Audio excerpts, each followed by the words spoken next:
நமச்சிவாயம். திருமுருக கிருபானந்த வாரியாரின் வாழ்க்கை குறிப்புகள் அவர் வாயிலாகவே நாம் பார்ப்போம். அவருடைய ஏகாதசி விரிவுரையும் திருப்புகழ் சுவாமிகள் வாரியாரை பற்றி குறிப்பிட்டதையும் வாரியாரின் கதிர்காமை யாத்திரை பற்றியும் இந்த பதிவில் நாம் பார்ப்போம். ஏகாதசி விரிவுரை. அந்த காலத்தில் தொண்டை நாட்டில் பல பல ஊர்களிலும் சென்று வெகு சிறப்பாக எனது தந்தையார் விரிவுரை புரிவார். பிரசங்க உலகில் அவர் சமானமில்லாத ஞான சூரியனாக விளங்கினார். அப்பொழுது நான் எண்ணிக்கொள்வேன், அப்பா அவர்கள் போகாத ஊருக்கு போய் நாம் பிரசங்கம் செய்தால்தான் மக்களிடையே நம் பிரசங்கம் எடுக்கும். அவர் சென்ற ஊரில் நம்முடைய பிரசங்கம் சோபிக்காது என்று சிந்திப்பேன். திருத்தணி கிழக்கே 4 கல் தொலைவில் உள்ள வளைகுளம் என்ற ஊருக்கு என் தந்தையார் அடிக்கடி சென்று விரிவுரை புரிவார். அந்த ஊரில் உள்ள அத்தனை பேரும் என் பிதாவினிடம் உபதேசம் பெற்று கொண்டவர்கள், புலால் மறுத்தல் செய்தவர்கள். வைகுண்ட ஏகாதசிக்கு வழக்கமாக சென்று விடுகின்றவரை விரிவுரை செய்வார். ஓராண்டு அவர் வைகுண்ட ஏகாதசிக்கு காஞ்சிபுரம் போக நேர்ந்தது. வளைகுலத்துக்கு பிரசங்கம் செய்ய என்னை அனுப்பிவிட்டார். வைகுண்ட ஏகாதசி அன்று வளைகுலத்துக்கு நான் விரிவுரை செய்ய சென்றேன். ஆனை மேய்ந்த காட்டில் ஆடு நுழைந்தது போல் இருந்தது.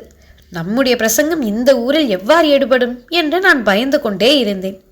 அன்று விபீஷண சரணாகதி என்ற தலையங்கத்தில் இரவு 9 மணிக்கு ஆரம்பித்து விடியற்காலை 5 மணிக்கு முடித்தேன். விரிவுரை மிகவும் உருக்கமாகவும் அமைந்திருந்தது. எல்லோருக்கும் அளவு கடந்த மகிழ்ச்சி. விதை ஒன்று போட்டால் சுரை ஒன்று காய்க்குமா என்று பேசிக்கொண்டார்கள். காஞ்சிபுரத்திற்கு போன என் தந்தையார் வளைகுலத்திற்கு மகனை அனுப்பினோமே, அவன் எவ்வாறு விரிவுரை செய்தானோ என்று கவலையுடன் மறுநாள் வளைகுலத்திற்கு வந்தார். வளைகுலம் ஐயடிகள் காடவர்கோன் நாயனாரால் பாடல் பெற்ற திருத்தலம். இல்லும் பொருளும் இருந்த மனையளவே, சொல்லும் அயலார் துடிப்பளவே, நல்ல கிளை குளத்து நீரளவே, கிட்டியே நெஞ்சே வளைகுலத்து ஈசனையே வாழ்த்து. இது க்ஷேத்திர கோவை வெண்பா.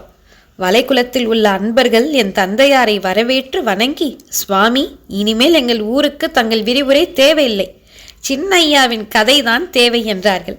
அதை கேட்டு, தம்மில் தம் மக்கள் அறிவுடைமை மாநிலத்து மண்ணுயிர்க்கெல்லாம் இனிது என்ற திருக்குறளின்படி என் தந்தையார் அளவற்ற மகிழ்ச்சி அடைந்திருப்பார். அதை வெளிக்காட்டாமல் என்னை பார்த்து, என்னடா என் பிழைப்புக்கே உலை வைத்து விட்டாயே என்று சிரித்து கொண்டே கூறினார். மற்றொரு நிகழ்ச்சி. மதுரை திருப்புகழ் சுவாமிகள் காங்கேயநல்லூருக்கு எழுந்தருளியிருந்தார். முன்னே கூறிய வளைகுலத்து அன்பர்கள் சுவாமிகளை தங்கள் ஊருக்கு விரிவுரை செய்ய அழைத்து சென்றார்கள். சுவாமிகள் வருகையை நன்கு விளம்பரம் செய்திருந்தார்கள். மதுரையிலிருந்து திருப்புகழ் சுவாமிகள் வருகிறார்களே என்று 10-15 கிராமங்களிலிருந்து மக்கள் திரளாக கூடியிருந்தார்கள். சுவாமிகளுக்கு அந்த ஊர் புரோகிதர் வீட்டில் சாப்பாட்டிற்கு ஏற்பாடு செய்திருந்தது. சுவாமிகள் நிரம்ப உணவு உட்கொண்டார்கள் போலும். பகல் 3 மணிக்கு பிரசங்க ஆரம்பம். சுவாமிகள் மேடை மீது நின்று சொற்பொழிவு தொடங்கினார்கள். அவருக்கு வயிற்று வலி உண்டாகியது. அதனால் விரிவுரை செய்ய இயலவில்லை. வெளிவாசலுக்கு சென்று விட்டார். என் தந்தையார் அவருக்கு பதில் விரிவுரை செய்ய மேடை மீது ஏறினார். என் குருநாதர் நின்ற இடத்தில் நான் எவ்வாறு நின்று பிரசங்கம் செய்வேன் என்று கூறி கண்ணீர் விட்டு அழுதார். அவருக்கு சொற்கள் குழறின. அவருக்கு அத்துணை குருபக்தி இருந்தது. தந்தையார் என்னை அழைத்து, நீ பேசு என்று பணித்தருளினார். இளம் கன்று பயமறியாது என்பார்கள். எனக்கு இளமை துடிப்பு.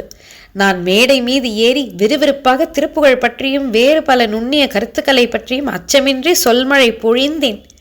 சுவாமிகள் வெளிவாசலுக்கு சென்று வந்து நான் பிரசங்கம் செய்யும் மேடைக்கு அருகில் உள்ள கட்டிடத்தில் அமர்ந்து ஜன்னல் வழியாக என் பிரசங்கத்தை 1 மணி நேரம் கேட்டுக்கொண்டிருந்தார். அவருக்கு புலங்காங்கிதம் உண்டாயிற்று. வெளியே வந்து மேடை மீது ஏறி என்னை கட்டி தழுவி கொண்டார். கண்ணீர் சிந்தினார். அது கண்ணீர் அன்று, ஆனந்தத்தில் விளைந்த அனுபவம். என்னுடைய திருப்புகழும் திருப்புகழ் தத்துவார்த்த உரைகளும் என் உடம்புடன் எரிவாய்ப்படும் என்று எண்ணியிருந்தேன். இந்த வினாடியில் அந்த எண்ணம் போய்விட்டது. இவன் என்னுடைய வாரிசு, இனி இவனால் திருப்புகழ் பரவும் என்று கூறி ஆசிர்வதித்தார். பின்னர் விரிவுரை செய்து மக்களை மகிழ்வித்தார். சுவாமிகளுக்கு 2 பெண்மகவுகளுக்கு பின் ஒரு ஆண் குழந்தை பிறந்தது. அவர் என் தந்தையாருக்கு எழுதிய கடிதத்தில் கிருபானந்தவாரிக்கு தம்பி பிறந்திருக்கிறான் என்று குறிப்பிட்டிருந்தார். ஒருமுறை என் பிதாவுக்கு எழுதிய கடிதத்தில், உங்கள் வீட்டிற்கு அருகில் நிலப்புலன்களை நீங்கள் வாங்குவீர்கள், வீடு முழுவதும் நெல் குவிந்திருக்கும் என்று குறிப்பிட்டிருந்தார். நீண்ட நாளைக்கு பின் அவர் வாக்கு பலித்தது. காங்கேயநல்லூரில் எங்கள் வீட்டிற்கு அருகில் நிலங்களை எல்லாம் வாங்கும் வாய்ப்பை திருவருள் கூட்டி வைத்தது. சுவாமிகள் 1936 மறைந்து விட்டார். அவர் மறையும் பொழுது மனைவியாரிடம், கிருபானந்த வாரி இருக்கிறான், அவன் காப்பாற்றுவான், கவலைப்படாதே என்று கூறினாராம். அதற்கு பின் அம்மையாருக்கு மாதந்தோறும் செலவிற்கு 50, 100 என்று அடியேன் அனுப்பி கொண்டிருந்தேன். அவருடைய 2 பெண் மக்களை திருமணம் செய்து கொடுத்தேன். அவருடைய புதல்வர் கணபதியை படிக்க வைத்து வங்கியில் வேலை வாங்கி கொடுத்தேன். 25 ஆண்டுகள் அந்த குடும்ப நிர்வாகத்தை செய்ய நேர்ந்தது. அவருடைய மூத்த மாப்பிள்ளை KV தியாகராஜ ஐயர் அவர்கள் திருப்புகழ் விரிவுரை எங்கும் சென்று செய்வதுடன் சுவாமிகள் நிறுவிய திருப்புகழ் சபையை பக்தி சீர்த்துடன் பரிபாலனம் செய்து வருகின்றார். கதிர்காம யாத்திரை 1933 காங்கேயநல்லூரில் மகா கும்பாபிஷேகம் எனது தந்தையாரும் நானும் செய்து வைத்தோம். ஆடி மாதத்தில் கதிர்காமத்தில் நிகழும் ஆடிவேல் விழாவை தரிசிக்கும் பொருட்டு சென்னையிலிருந்து புறப்பட்டோம். அப்பொழுது எனக்கு வயது 27. என்னுடைய தந்தையார், தாயார், தமையனார், என் மனைவி, என் பெரிய தாயார் மகள் ராஜம்மா, என் மைத்துனர் மு ரங்கசாமி முதலியார், காங்கேயநல்லூர் திருப்புகழ் சபை அன்பர் அண்ணாமலை முதலியார், சென்னையில் வடிவேல் செட்டியார் முதலிய அன்பர்களாக 30 பேர் சென்னையிலிருந்து இலங்கைக்கு புறப்பட்டோம். மண்டபத்தில் ஒரு நாள் தங்கி அங்கு ஒரு விரிவுரை செய்தேன். அதனால் அங்குள்ள அதிகாரிகள் எங்களுக்கு தொல்லை தராமல் பிரயாணத்திற்கு உதவி செய்தார்கள். தனுஷ்கோடியில் கப்பல் ஏறி தலைமன்னாரில் இறங்கி புகைவண்டியில் ஏறி கொழும்பு மாநகரம் சேர்ந்தோம். அங்கு ஒரு சத்திரத்தில் தங்கினோம். கொழும்பிலிருந்து பேருந்து வண்டியில் ஏறி திசைமாறா என்ற இடத்தை அடைந்தோம். அப்பொழுது மாலை 6 மணி. கற்பூர ஆராதனை செய்துவிட்டு கரடுமுரடான குழி பள்ளத்துடன் கூடிய வழியில் அரோகரா அரோகரா என்று ஓலமிட்டு கொண்டு நடந்தோம். யானை காடு ஆதலினால், யானைகள் வரும் என்ற அச்சத்தினால் அரஹர என்று முழக்கம் செய்து கொண்டே சென்றோம். இன்னும் பல்லாயிரம் மக்கள் நடந்து சென்றார்கள். கதிர்காம கோயிலுக்கு அருகில் பளிங்கு போல தெளிவாக ஓடும் மாணிக்க கங்கா நதியில் முழுகினோம்.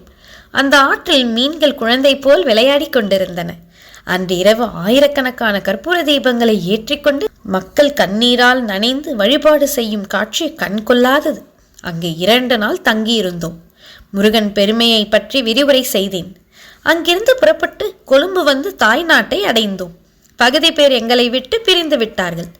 ராமேஸ்வரம் தரிசித்து கொண்டு மதுரை வந்து சேர்ந்தோம். மதுரையில் தினகர விலாஸ் என்ற ஹோட்டலில் ஆள் ஒன்றுக்கு சாப்பாட்டிற்கு 1.5 அணாதான் கட்டணம். வடை, பாயாசம், அப்பளத்துடன் கல்யாண விருந்து போல் உணவு படைப்பார்கள். 1.5 அணாவிற்கு சாப்பாடு என்பது இக்காலத்தில் நினைத்து பார்க்க முடியாத ஒன்று. நாங்கள் அந்த ஹோட்டலில் திருப்தியாக நபர் ஒன்றுக்கு 1.5 அணா கொடுத்து சாப்பிட்டோம். மறுநாள் 1.5 அணா கொடுத்து சாப்பிடுவதா என்று யோசித்து கோயிலில் 1/2 அணாவிற்கு பெரிய அளவில் கிடைக்கும் பிரசாதங்களை வாங்கி சாப்பிட்டோம். அங்கிருந்து திருச்செந்தூருக்கு சென்றோம். இன்னும் பகுதி பேர் எங்களை விட்டு பிரிந்து விட்டார்கள். ஆவினி பெருவிழாவை சேவிக்கும் பொருட்டு திருச்செந்தூருக்கு சென்றோம். அங்கு மதுரை திருப்புகழ் சுவாமிகள் சுவாமிக்கு பின் திருப்புகழ் கோஷ்டி செய்ய எழுந்தருளியிருந்தார். நாங்கள் திருச்செந்தூரில் 12 நாட்கள் தங்கி சுவாமிகளுடன் கோஷ்டி செய்து 7ஆம் திருவிழாவில் 8ஆம் திருவிழாவில் சண்முகநாதருடைய மாட்சி மிகுந்த காட்சியை கண்டு கழித்தோம். திருச்செந்தூருக்கு அருகில் உள்ள குலசேகரப்பட்டணம் போய் அங்குள்ள அன்பர்களின் வேண்டுகோளுக்கு இணங்கி நானும் சுவாமிகளும் விரிவுரை புரிந்தோம். திருச்செந்தூரை விட்டு புறப்படும் பொழுது நாங்கள் 6 மட்டுமே எஞ்சி நின்றோம். நாங்கள் 6 நெல்லை, கன்னியாகுமரி, பாபநாசம், சங்கரன் கோயில், ஸ்ரீவில்லிபுத்தூர், பழனி முதலிய திருத்தலங்களை தரிசித்துக் கொண்டு திருச்சிராப்பள்ளி அடைந்தோம். நன்றி. நமச்சிவாயம்.